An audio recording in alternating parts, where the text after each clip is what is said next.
Have you ever paused and pondered the intriguing similarities between Greek and Sumerian deities? As we delve into the annals of ancient mythology, we are met with an intriguing overlap. Take, for instance, Zeus, the Greek god of heaven and earth.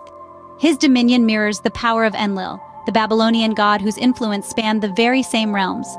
Both gods wielded the elements, commanding lightning, thunder, and rain. The thunder, a symbol of power and Zeus's most potent weapon, was manufactured by Hephaestus at Etna and hurled from Mount Olympus. Let's now turn our attention to the marine world. Poseidon, the Greek god of the sea, finds his equal in the Sumerian pantheon in Oannes. Both deities possess control of the waves, tides, springs, and rivers. They could create storms and calm waters at will, and were considered responsible for geological phenomena such as earthquakes. Intriguing, isn't it? How these deities from different cultures share such striking resemblances. Zeus, the lord of Olympus, reigned with power and awe. This mighty ruler of the gods was not just a figurehead, he was a weather god, controlling the very elements of lightning, thunder, and rain. His command over these elements was not just symbolic, it was a tangible demonstration of his might and authority. The thunder in particular was a potent symbol of Zeus's power. It was his voice, his weapon, his judgment. And it was a weapon that was not naturally occurring but crafted for him by the god of fire and forge, Hephaestus. These thunderbolts, created in the volcanic heart of Mount Etna, were thrown by Zeus from the heights of Mount Olympus, serving as an unmistakable sign of divine intervention. But how did Zeus come to wield such power? His story begins not with strength but with subterfuge. Born the youngest son of Cronus, the king of the Titans, Zeus was destined for greatness. Yet Cronus, fearing a prophecy that foretold his downfall at the hands of a mighty son, swallowed each of his children as they were born. However, when it was time for Zeus to be born, his mother Rhea could not bear to lose another child. She fled to Lyctos in Crete, where she concealed the newborn Zeus in a cave at Mount Aegean. In his place, she offered Cronus a large stone swaddled in cloth, which Cronus swallowed, believing it to be his son.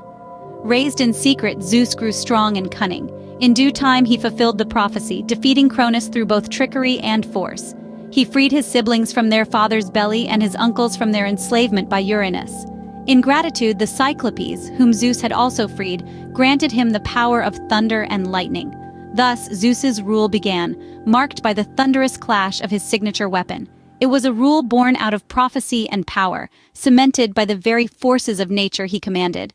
A story of power and prophecy, Zeus's tale is as thunderous as the god himself. Poseidon, god of the sea, held sway over the waters and more. As the Greek equivalent of Oannes, the marine deity of the Sumerians, Poseidon commanded not only the waves and tides, but also the springs and rivers. His dominion extended beneath the earth's surface, where he was believed to stir up the rumblings and tremors that shook the world above. Yes, earthquakes, those awe-inspiring and terrifying displays of nature's force, were attributed to the will of Poseidon. The oceans, rivers, and springs, the very lifeblood of the world, were under his control. They swelled with his joy, raged with his anger, and calmed with his satisfaction. His moods were as changeable and unpredictable as the sea itself, reflecting the inherent duality of water, a giver of life and a harbinger of destruction. And what better symbol for such a god than the mighty trident? This three-pronged spear was more than a symbol of his reign. It was a manifestation of his will, an extension of his power. With a single thrust of his trident, Poseidon could churn up a storm, sending waves crashing onto the shore. With a gentle wave, he could pacify the waters, restoring tranquility to his aquatic realm. But Poseidon's trident was not unique to Greek mythology. This powerful weapon, symbolizing control over the sea, can be found in other mythologies as well. In the hands of the Hindu god Shiva, the trident symbolizes his rule over the world's three realms. Similarly, the Roman god Neptune, also a sea deity, is often depicted wielding a trident. This commonality across different cultures sparks the curiosity. Was there indeed such a weapon or tool that inspired these myths? Poseidon's influence was not limited to the sea, rivers, and earthquakes. His reach was as deep as the ocean trenches and as far-reaching as the waves that lap against distant shores. His power was as relentless as the tide and as enduring as the timeless sea. Poseidon's power was as deep and vast as the ocean he ruled. The mighty clash between the Titans and the Olympians was a war of epic proportions. For a decade, these heavenly beings battled, their struggle shaking the very foundations of the cosmos. This was the legendary Clash of the Titans, a conflict that saw the old order of the Titans challenged by the emerging Olympian deities. In the end, it was Zeus, the youngest but most powerful of the Olympians, who led his siblings to a resounding victory. The vanquished Titans were overthrown and banished, their reign supplanted by that of the victorious Olympians. The spoils of this war were then divided.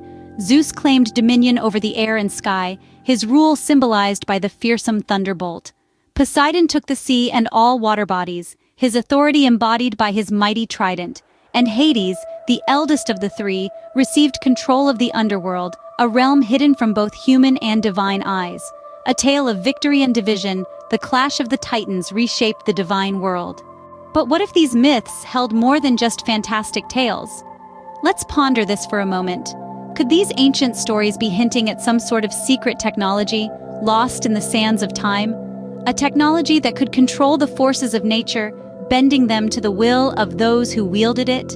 Imagine a world where thunderbolts were manufactured, not simply a natural occurrence, where the power to manipulate the waves, the tides, and even the very earth beneath our feet was not just the stuff of legend, but a reality.